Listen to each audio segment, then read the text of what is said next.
Bonjour et bienvenue dans ce point bourse du 17 janvier 2023. Je rappelle que les informations et analyses données sur cette chaîne sont données à titre indicatif et ne peuvent pas être considérées comme un conseil en investissement. L'investissement en bourse est risqué, vous êtes responsable de tous les investissements que vous faites.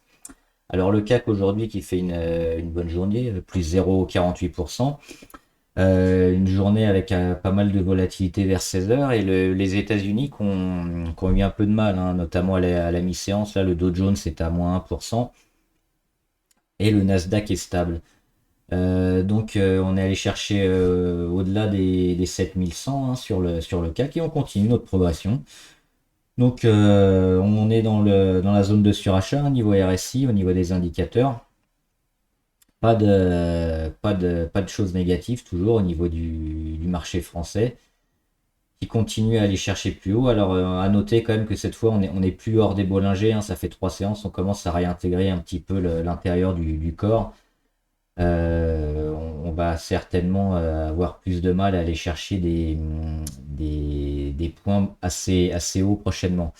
On va regarder, alors il y a eu pas mal d'actions intéressantes ces dernières heures, donc on va commencer avec le portefeuille, après on fera les signaux achat-vente et les actions abonnées. Abionyx Pharma, on l'avait dit, hein, ils ont pris plus 13%, il était à plus 20% au cours de séance.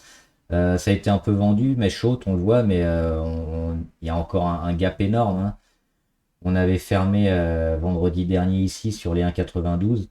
On clôture au-dessus des 2,20, hein, des 2,18. 2,19 exactement. Abionyx Pharma qui devrait certainement, avec des volumes encore, des volumes stratosphériques, hein.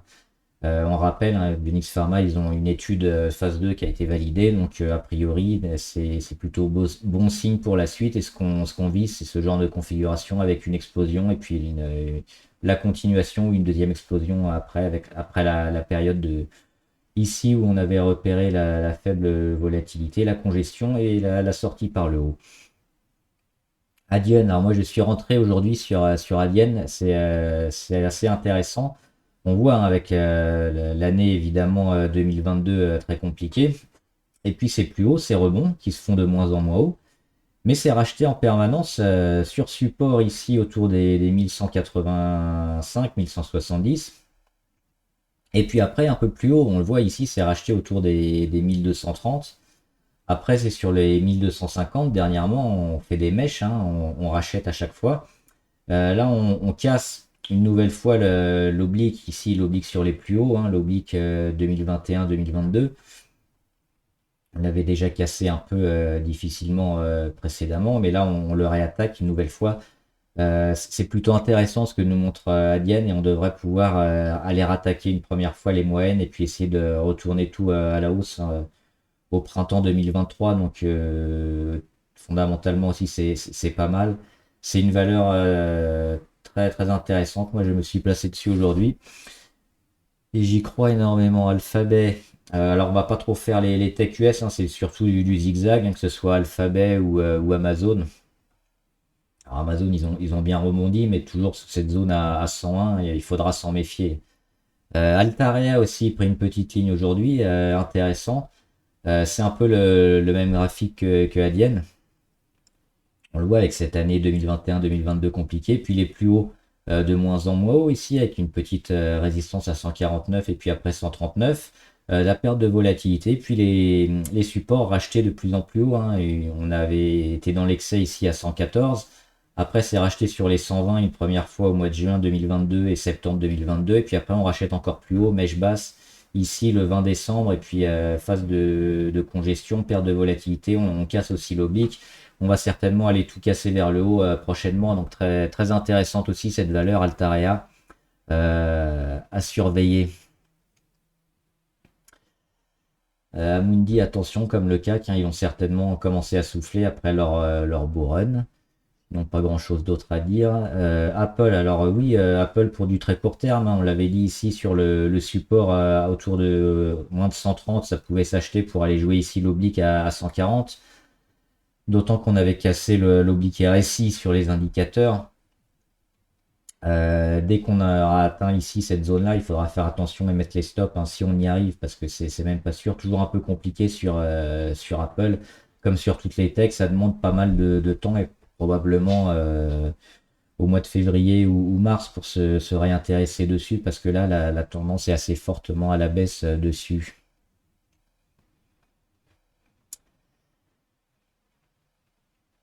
Ferrari, ils font une belle journée, hein, plus 2%, on le voit, un beau chandelier, et puis c'est le plus haut depuis le signal d'achat qu'on avait donné au mois de novembre. Ils ont été un peu piqués du nez, mais toujours, on le voit toujours de plus en plus haut, hein. Ça avait bien rebondi ici sur support à 191, et puis on avait rebondi après avant 198, toujours plus haut. Et puis là, on casse finalement la résistance, hein, des 215. Résistance au mois d'août 2022, au mois de décembre 2022, hop, c'est fini par être travaillé, et puis là, ça casse à la hausse. Donc très favorable aussi sur Ferrari. Génocide biologique, phase de perte de volatilité, de congestion aussi sur cette biotech. Donc attention, ça pourrait partir aussi prochainement. D'autant qu'elle amorce un petit retournement moyen-long terme qui est intéressant. Harmony Gold, alors ils ont pris une claque aujourd'hui, hein, moins 5%, moins 6% quasiment. C'est dû à quoi? C'est dû notamment, alors pas seulement, mais à l'or. On va le voir ici, l'or. L'or qui arrive sur résistance, hein. On le voit ici, une résistance à 1916. Donc après leur beau run, hop, 1916 c'est touché, mèche haute, et puis là on commence à souffler un petit peu sur l'or. Donc ça remet pas en cause la tendance, tendance de fond, hein, qui va être haussière sur l'or, et qui le sera probablement aussi sur Harmony Gold. Mais à court terme, c'est assez négatif, donc attention éventuellement, pourquoi pas la reprendre sur pullback autour des 3,6 si on y revient. HubSpot intéressante parce qu'elle commence à pas trop rendre ici, on perd juste 1%. Et on frôle pour la première fois depuis très longtemps la moyenne à 200, hein. C'était la dernière fois, on le voit, c'était au mois de janvier 2022, donc ça fait un an. Ça fait un an, et puis là on a une belle phase d'accumulation depuis le mois de septembre, phase d'accumulation avec des plus bas qui semblent toujours aller de plus en plus haut, qui sont rachetés en permanence. C'est très favorable, hein, ce genre d'action assez volatile. Néanmoins, on regarde les écarts de prix qui sont là. Mais fondamentalement et graphiquement, c'est plutôt pas mal. Donc HubSpot, ça fait partie aussi des valeurs à voir en portefeuille pour ce printemps 2023. Hydrogène refueling, rien à dire, hein, on continue de monter. Alors il y aura certainement une petite prise de bénéfice ici vers les 24,8, donc ça va être notre objectif, et puis on va monter les stops. Sinon à moyen long terme, pareil, on joue la phase de retournement, donc rien à faire.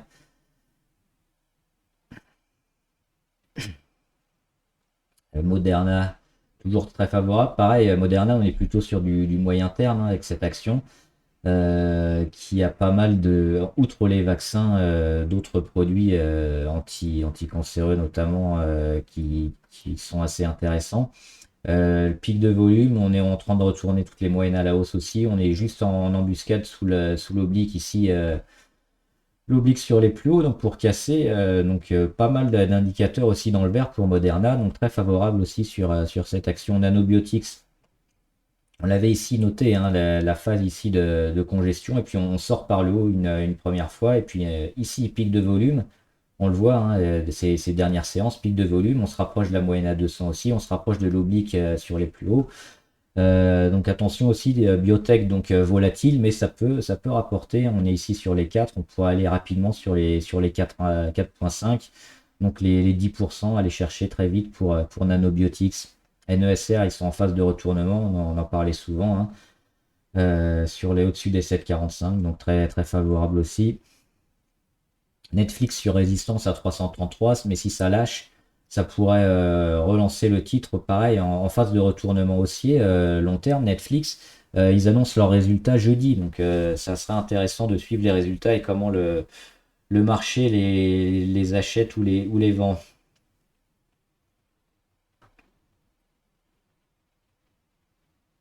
Orange, ça mérite une correction. Orange, hein. Attention, on a vu ce gap baissier, cet échec ici sur les moyennes à 200. La phase d'inversion de tendance qui est en train de se matérialiser, qui sera probablement validée demain avec l'inversion ici de tendance sur les deux lignes, et puis peut-être les premiers histos rouges à voir demain.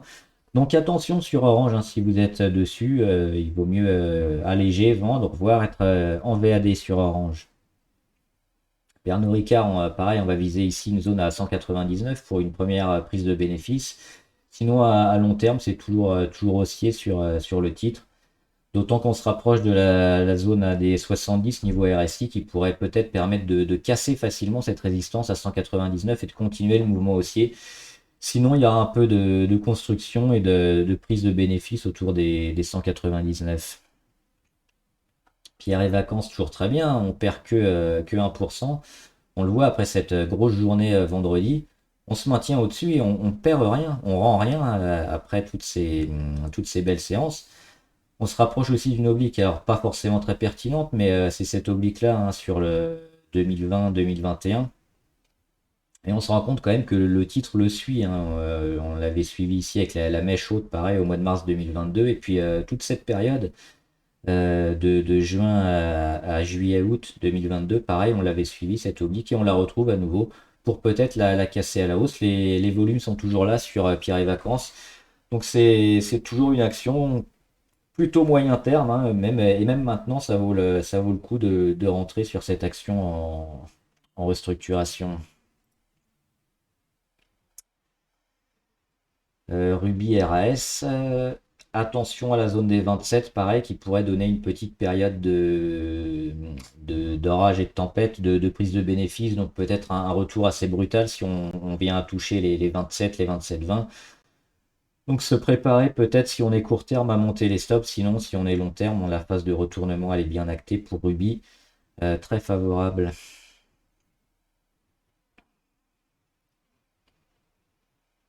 Showroom privé, alors intéressant showroom privé. Pourquoi? Parce qu'il y a un peu de négatif, un peu de positif. Le positif, c'est cette mèche basse, hein, on le voit, c'est racheté largement sur les 1,62, ça relance un peu. Faudra confirmer demain, surtout pas retester une nouvelle fois les 1,62 et aller en deçà, sinon on sera négatif sur le titre. Donc on attend véritablement une réaction et puis aller chercher un peu cette oblique blanche et puis relancer le titre pour la deuxième hausse qui commence à tarder puisqu'on a eu cette phase de consolidation qui dure maintenant depuis le mois de novembre, hein, fin novembre. Donc il faut maintenant repartir. Côté négatif, donc c'est cette chute sous la moyenne à 50, ici en jaune on le voit. Donc on l'a eu hier, donc on était on avait clôturé hier et aujourd'hui on passe toute la journée en dessous. Donc c'est la première fois qu'on passe une journée entière sous la moyenne à 50 et à 20. Donc ça doit alerter, d'autant qu'on a étiré un peu les Bollinger vers le bas. Qu'on a cassé aussi l'oblique RSI sur les plus bas, hein, qui nous permettait de voir des supports ici depuis hier. Donc ça c'est le côté négatif. Donc à voir ce que va nous faire Showroom Privé demain. Pour une réaction, pour rester dessus ou voir se placer si on arrive à casser la petite oblique blanche là. Et puis sinon, si on a une continuation de la baisse vers les 1.6, faudra peut-être oublier Showroom Privé. STM qui a fait une bonne journée, hein, près de 2%. Et on le voit qui est en train d'essayer de prendre appui sur son 38-37, hein, c'était sa résistance. Elle n'avait pas réussi à la casser déjà ici au mois de mai 2022, au mois d'août 2022, au mois de décembre 2022. Et là, janvier 2023, on clôture enfin au-dessus. Donc il faudra confirmer demain. Mais si c'est fait, ça ouvre la voie à se mettre en embuscade sous l'oblique ici des plus hauts. Et puis surtout relancer la machine sur STM, une séquence moyen terme, long terme plutôt haussier. On l'avait vu ici avec ces rachats successifs hein, sur les plus bas, ici au mois de juillet, au mois d'octobre et au mois de décembre, avec des plus bas de plus en plus haut, et puis un retournement haussier sur les valeurs. Donc on est plutôt très positif sur STM à court et à moyen terme. Donc c'est cette zone des 38-40 qui va certainement servir de construction un peu, et puis on espère aller vers le haut assez rapidement. Tesla qui est allé chercher son oblique, hein, plus 5%, mais elle prend l'oblique et elle le rend un petit peu. Donc forcément, on continue d'évoluer sous cette oblique de baissière. Donc on ne prend toujours pas position sur Tesla, compliqué, hein, tant qu'on n'a pas cassé franchement cette zone-là. eBay, pas grand-chose à dire, on est toujours très, très favorable sur cette valeur, hein, qui va peut-être retrouver l'oblique rouge ici. Puis repartir, c'est un des scénarios possibles, ou alors consolider à plat. et aller lancer une séquence haussière, mais tant qu'on se maintient au-dessus des 54 environ, hein, c'est pas au dixième près, mais le signal était plutôt fort sur Unibail, qui a annoncé aussi les dividendes à venir, hein, à nouveau des dividendes pour l'année 2023, probablement fin d'année. Et on a cassé enfin ce gros canal baissier qui dure depuis quasiment 2 ans, donc c'est le début peut-être d'une séquence un peu plus favorable sur Unibail. Virgin, alors Virgin qui n'a pas complètement explosé et confirmé aujourd'hui, hein. Elle avait explosé vendredi en passant de 4,6 à 5,2. Hop, on le voit, ça fait 12%. Aujourd'hui, elle est à peu près sur les mêmes bases, alors elle perd quasiment rien, hein. Mais elle se maintient ici au niveau des 5,2. On attend des news, hein, sur la réouverture des vols, mais ça a été confirmé pour le deuxième trimestre 2023, donc ça va arriver bientôt, hein. Les volumes devraient être là, parce que là, on n'est même pas à la mi-séance, on est déjà autour des 7 millions, donc plus de 50 millions, hein, c'était vendredi. Virgin Galactic qui va probablement aller chercher une nouvelle séquence au-dessus de quoi? Au-dessus des 4, au-dessus des 5, et peut-être aller chercher rapidement des zones qu'on n'a pas atteint depuis bien longtemps, hein. C'était cette période-là, 2021, avec les annonces sur les vols et puis les billets à 450 000 dollars. C'est une zone qu'on peut raisonnablement espérer, cette zone des 30 dollars. On est à 5 dollars, donc faites le calcul. Si ça se passe bien, si ça se goupille bien pour Virgin Galactic, elle va faire une année 2023 énorme. Donc c'est le moment de se placer dessus. Volkswagen, on attend la fin du pullback pour Volkswagen, qui, on le voit, hein, je l'avais déjà fait dans la vidéo précédente, donc je répète pas. Elle a fait le breakout, phase de retournement à venir, donc là, petit pullback, et puis dès qu'elle va rebondir, a priori ici sur les 120, ou peut-être un peu en dessous, un peu en deçà, au-dessus, pardon, il faudra probablement mettre une deuxième ligne, une deuxième taille de position, ou rentrer si vous n'êtes pas encore dessus, pardon, si vous n'êtes pas dessus sur Volkswagen, parce que le secteur automobile est plutôt pas mal. Alors tout n'est pas bon, mais les leaders, et Volkswagen en fait partie, sont plutôt intéressants. Donc Volkswagen, pareil, on attend la fin du pullback et on se place dessus. Worldline, j'ai un peu peur, Worldline. Est-ce que cette belle séquence, c'est pas peut-être une occasion de sortir à moindre frais, et de ne pas attendre le retour? Alors on aura toujours cette zone des 40,40 qu'il faudra tenir. Si on y revient, c'est pas trop grave, mais par contre, si on vient à l'enfoncer, c'est la force du rebond qui va nous donner l'indication sur Worldline, parce qu'on a eu une grosse phase de correction, là, de dégradation qu'on n'attendait pas forcément aussi violente. On a eu la phase de rebond, et la phase de rebond, pour l'instant, elle s'arrête ici. Donc elle s'arrête à peu près aux 2 tiers de ce qu'on avait perdu, ou à la moitié. C'est-à-dire que c'est un rebond qui est pas assez fort, hein, pour annihiler un peu cette grosse phase de correction. Il faut aller chercher les 40, 47 environ. Donc si on commence à buter ici sur les 42 et qu'on revient à construire, on aura peut-être une phase un peu plus neutre ou négative sur Worldline. Donc attention, moi je vois ces 2-3 dernières séances comme un avertissement.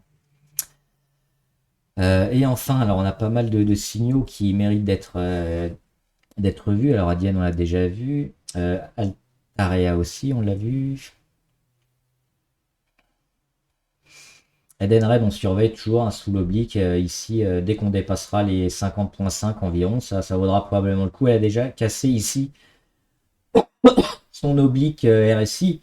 Elle a corrigé, elle a rebondi sur sa moyenne à 200, elle est toujours en phase haussière, Edenred, donc c'est une valeur plutôt intéressante à prendre dès maintenant, hein. On aura la confirmation sur les 50,5 ou 51, mais Edenred, très favorable. Alors les autres, il n'y a pas véritablement de signal, donc c'est juste des actions que je surveille. Just Eat, on avait donné le signal récemment, hein. Pareil, on a une belle phase de retournement qui est en train de se mettre en place pour aller chercher à minima les 30 à court terme. On a aussi un ETF sur l'eau. Il y avait Veolia, je crois qu'on va pas le voir, mais Veolia est intéressante. Et l'ETF sur l'eau, donc c'est AWAT, AWAT. On le voit avec ses plus hauts ici, toujours de plus en plus bas, et ses plus bas de plus en plus haut. Donc on a cette figure qu'on aime bien, hein, cette figure de congestion, avec cet entonnoir qui va se créer petit à petit, et duquel on doit sortir avec une belle journée ou des gros volumes. Pour l'instant, on ne l'a pas. Donc on a une phase ici un peu d'accumulation, d'attentisme, mais dès que ça va partir, ce sera le signal. Alors on attend des signaux ici sur les volumes, pour l'instant qu'on n'a pas, des signaux sur le prix avec une grosse journée à un gros chandelier. Donc à surveiller. Mais sinon c'est plutôt intéressant, plutôt positif, hein. Là on est juste en embuscade sous les 25, donc à surveiller. Rheinmetall, elle revient ici sur une grosse résistance à 220. Ça vaut le coup peut-être de monter les stops sur Rheinmetall. Parce qu'on voit que c'est une zone assez compliquée pour le titre. Donc attention, si vous êtes en position. Et enfin, Snowflake, pareil, on surveille. Pas encore le moment de rentrer sur Snowflake, mais elle a alerté pas mal de fois. On va enlever le gap qui n'existe plus. Elle a alerté pas mal de fois, Snowflake, aujourd'hui, en cassant ici cette oblique. Cette oblique et puis phase de perte de volatilité aussi, donc elle pourrait se relancer aussi, donc on va surveiller ça ces prochaines séances. Snowflake peut-être si elle vit ici autour des 146 148, il faudra rentrer. Ah bah si, Veolia elle est là, donc c'est ce que je disais, un Veolia très favorable depuis les 26. On va viser une zone autour des 28 et un peu plus peut-être. Et enfin, rapidement, on fait les valeurs abonnées. Alors, Alten. Alors, Alten, oui, hein, on en avait parlé. Moi, j'avais pris une position et puis j'étais parti un peu rapidement. Alors, l'erreur, c'est pas d'être parti rapidement, c'est de pas être re-rentré sur Alten parce que on avait bien analysé ici cette phase de congestion sortie par le haut. Après, on était un peu parti dans l'excès, puis à nouveau une phase de congestion et puis cassage vers le haut de l'oblique, des moyennes. C'était ici qu'il fallait re-rentrer. Malheureusement, j'étais ailleurs, j'étais parti. Donc oui, on l'avait déjà analysé, cette valeur-là, on était favorable et on voit qu'elle est partie. Donc l'erreur, c'était pas de partir sur cette zone-là, hein, courant décembre, mais c'était pas de re-rentrer en janvier. Donc il fallait re-rentrer au mois de janvier. On le voit derrière, ça pousse. L'objectif maintenant, attention, parce qu'on est peut-être ici sur une petite résistance à 135, 135, 140 peut-être.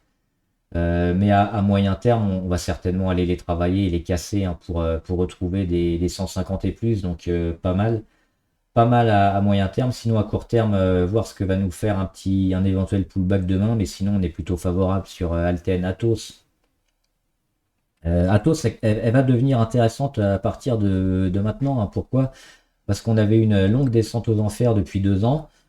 On a enfin stabilisé le cours depuis quasiment 6 mois et puis là on retrouve la moyenne à 200. Donc premier retour sur la moyenne à 200, c'est un échec, hein, c'est normal, c'est un grand classique. On va faire un petit pullback et puis voir ce que va construire la valeur. Les volumes sont plutôt intéressants sur Atos. Donc il faudra voir comment ça construit, trouver un point d'entrée intéressant. Mais oui, à partir d'aujourd'hui, on peut commencer à se réintéresser à Atos. Ça devient moins dangereux. Claranova, j'aime pas du tout. On le voit, le graphique, ça descend en permanence. On avait un support ici sur les 2.7 qui a été enfoncé. On en est revenu, on l'a réenfoncé encore. Moi, je vois pas beaucoup de choses positives sur Claranova. Il y a des valeurs plus intéressantes à avoir. Celle-là est très risquée, à mon sens. J'éviterais Elis. Alors, Elis, oui, hein, c'était ici qu'il fallait probablement la prendre autour des 13.8. Et là, on va viser rapidement les 16.6. Après, il y aura peut-être un peu de prise de bénéfice. Donc si on est dessus, très bien, mais pour rentrer maintenant, on est très proche d'une résistance, donc on va éviter. Et si on a une prise de bénéfice, on pourrait éventuellement la reprendre après ici sur pullback, parce qu'on voit qu'elle a aussi une belle phase de retournement long terme et lisse. Donc une belle valeur à avoir peut-être pour l'été 2023. Esquerre. Alors moi j'ai pas trop vu la tasse à Équance, hein. C'était peut-être ici la tasse. Parce que généralement c'est un peu plus visible que ça. C'est vraiment, on vient buter vraiment sur une zone et on la casse là. Il y a pas trop de zones, hein. On va au-dessus, en dessous, on y revient. Par contre, oui, c'est intéressant. C'est intéressant parce qu'on retourne aussi, on voit cette phase de retournement qui est en train de se créer depuis le mois de novembre sur Esquerre. Donc ça peut être intéressant de se placer dans une optique assez moyen terme. Pour une porte d'entrée peut-être un peu meilleure, on surveillera l'oblique ici, qu'on va peut-être casser, hein, d'ailleurs. Si on y revient franchement, ça fait un moment qu'on est au-dessus au niveau MACD. Mais si on n'y revient pas, se placer sur les 158 et sinon attendre un retour un peu en dessous vers les 145, c'est pas impossible. Alors groupe OK Wind, elle est intéressante, euh, des beaux volumes, mais le prix il bouge pas du tout le prix. On a fait une mèche haute récemment, mais on se maintient toujours dans des niveaux autour des 13, 13,4. Donc il faudra attendre véritablement d'aller chercher les 14 pour lancer un peu quelque chose de plus intéressant sur OKWin, parce que là pour l'instant il n'y a pas grand chose et puis c'est assez peu liquide aussi. On le voit, hein, généralement quand il n'y a qu'une mèche vers le haut ou vers le bas, c'est qu'il y a assez peu de monde sur le titre, donc faudrait retrouver un peu de liquidité. On a probablement eu une augmentation de capital, faudrait voir, ou une dilution, parce qu'avant on les avait, ce scénario ici avec les mèches hautes et basses par rapport au titre. Et là récemment il y a eu une grosse augmentation de volume et puis il y a presque plus de mèches, donc attention. Gearbest. Gearbest c'est encore un peu tendre. Alors oui, on a éventuellement cassé ici le range des 18,2, mais ça doit être confirmé demain parce que là on a juste clôturé au-dessus et puis on a surtout cette zone des 19,2, hein, qu'il faudra aller chercher. En deçà, on le voit, on a une grosse phase de dégradation, donc on n'est pas à l'abri de retourner encore vers le bas. C'est un peu compliqué de se mettre sur des actions comme ça qui sont à la baisse depuis un moment. À part quand on joue un support. Le support ici, une première fois, on le voit 15,4. Le retour sur les 15,4, c'était intéressant de le jouer.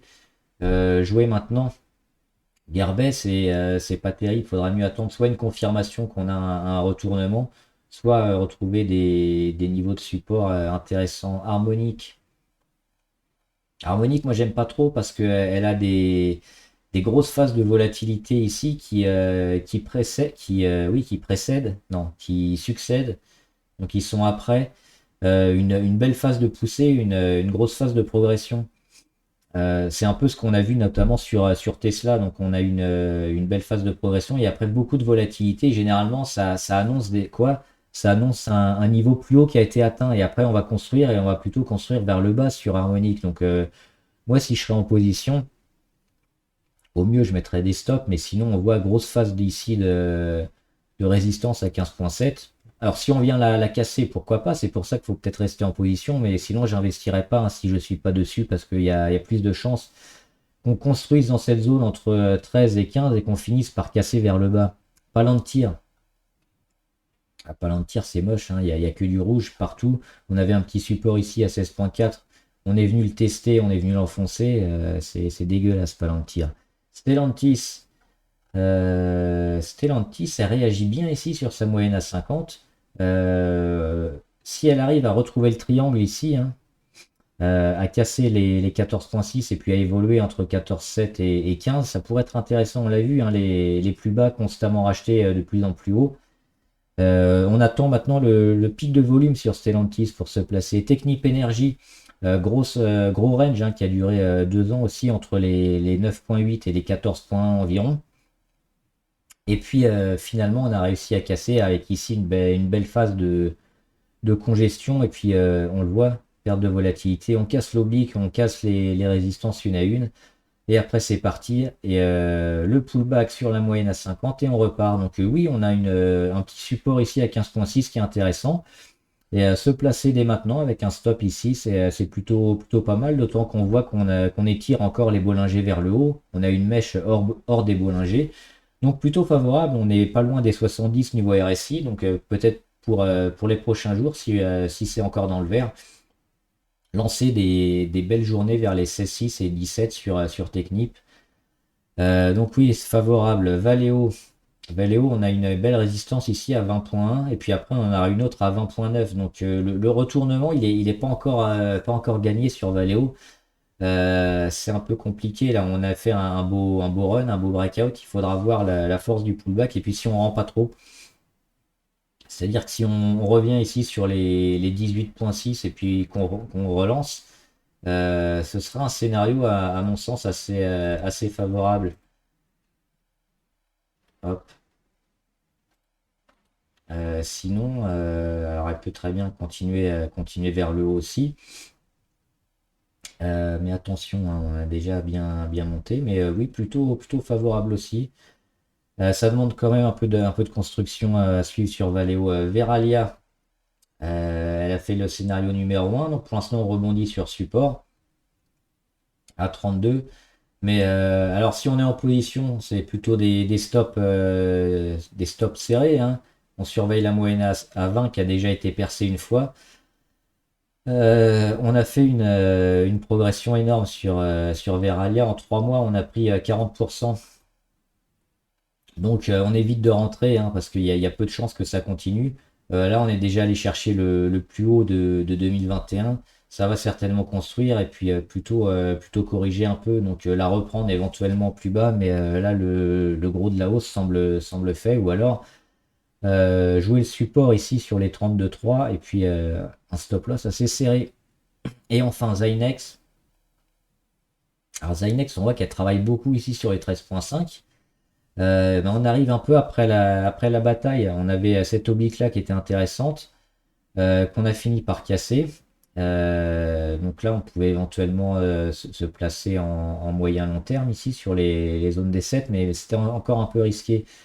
Elle a ensuite lancé une belle séquence pour aller retrouver ses moyennes. Donc premier échec sur la moyenne à 200. Et puis après, une petite phase de congestion, et puis on rattaque la moyenne à 200. Donc là, on avait une deuxième signal d'achat sur les 8,5. Un échec ici sur les 10, sur une résistance. Une phase d'accumulation, puis une phase de perte de volatilité ici. Et là, on pouvait le voir, c'était assez intéressant de se placer sur les 9,30, mais on n'y était pas malheureusement. Et puis confirmation, hein, juste après ici, gros pic de volume. 10.4, donc quand on voit ce genre de config, évidemment ici c'est un énorme signal d'achat, il faut se placer. Donc si vous en avez, n'hésitez pas à les mettre en commentaire pour tout le monde, hein. Dès la belle journée ici, quand on peut analyser la valeur assez tôt, c'est intéressant parce que là elle est déjà partie. On a eu une phase de consolidation à plat, c'est-à-dire que le prix reste toujours fixe. Donc ça, c'est plutôt un signal de force et après ça repart. Donc là, on est déjà à la troisième vague sur Zynex. Donc c'est compliqué. L'objectif, il sera peut-être... Alors déjà, on a une petite phase ici sur les 16,3 qui a déjà été jouée assez souvent. Il faudra voir si ça construit, ça reste à un moment ici. Et puis après, on aura une nouvelle phase, un nouvel objectif sur les 20,8. Mais malheureusement, on arrive un peu après la guerre sur Zynex. Donc pour rentrer, éventuellement un retour ici sur la zone des 14, ça pourrait être intéressant. Voilà, j'espère que la vidéo vous a aidé. N'hésitez pas à vous abonner à la chaîne pour être au courant de toutes les vidéos qui sortent avec la petite clochette YouTube. À me dire aussi ce que vous pensez des analyses en commentaire et puis à mettre en commentaire les valeurs que vous suivez, les pépites que vous avez sous le coude et auxquelles vous croyez. Bon trade, à plus!